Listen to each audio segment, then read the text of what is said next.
Hello friends, welcome back to our channel Swathi's world. And day 1 వచ్చేసి 13 days ట్రిప్లో కనకదుర్గ అమ్మవారి temple, day 2 Srikalahasti, day 3 Tiruttani, and day 4 వచ్చేసి కంచి కామాక్షి అమ్మవారి టెంపుల్ని దర్శించుకున్నాము. అండ్ నెక్స్ట్ డే 5 ఏకాంబరేశ్వర స్వామి ఆలయానికి అయితే రీచ్ అయిపోయాము. ఇక్కడ కంచిలో ఉన్న ఏకాంబరేశ్వర దేవాలయం పంచభూత క్షేత్రాల్లో ఒకటి. ఏకాంబర అంటే ఆమ్ర అంటే మామిడి, అంబర అంటే వస్త్రం, ఆకాశం అని నానార్థాలు. ఏకాంబరేశ్వర స్వామి అంటే ఏకాంబరేశ్వరుడు భూమిని సూచిస్తాడు. ఈ ఆలయంలో 1008 శివలింగాలు ప్రతిష్ఠించబడి ఉన్నాయి. ఈ ఆలయంలో 3500 సంవత్సరాల వయసు గల మామిడి వృక్షంలోని 4 కొమ్మలు 4 రకాల రుచిగల పళ్ళు కాస్తాయి.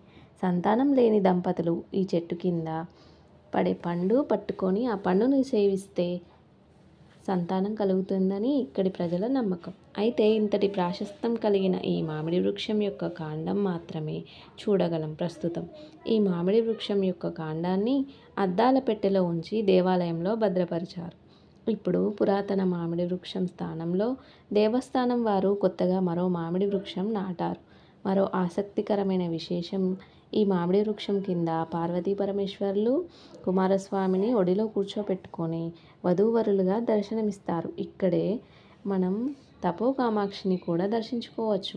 ఈ క్షేత్రం 108 వైష్ణవ దివ్య క్షేత్రాల్లో ఒకటి.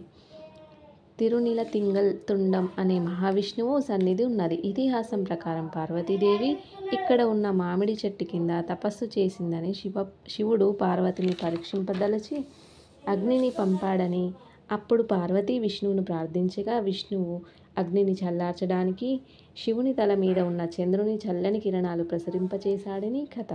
తరువాత శివుడు పార్వతి మీదకు గంగను ప్రవహింపచేయగా పార్వతి ఇసుకతో చేసిన శివలింగాన్ని పట్టుకొని అలాగే ప్రవాహంలో ఉంది.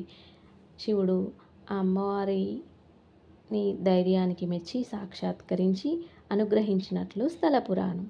ఇక్కడ టెంపుల్ టైమింగ్స్ మార్నింగ్ 6 నుంచి మధ్యాహ్నం 12:30 వరకు అండ్ ఈవినింగ్ 4 o'clock నుంచి 8:30 వరకు అయితే ఓపెన్ చేసి ఉంటాయి.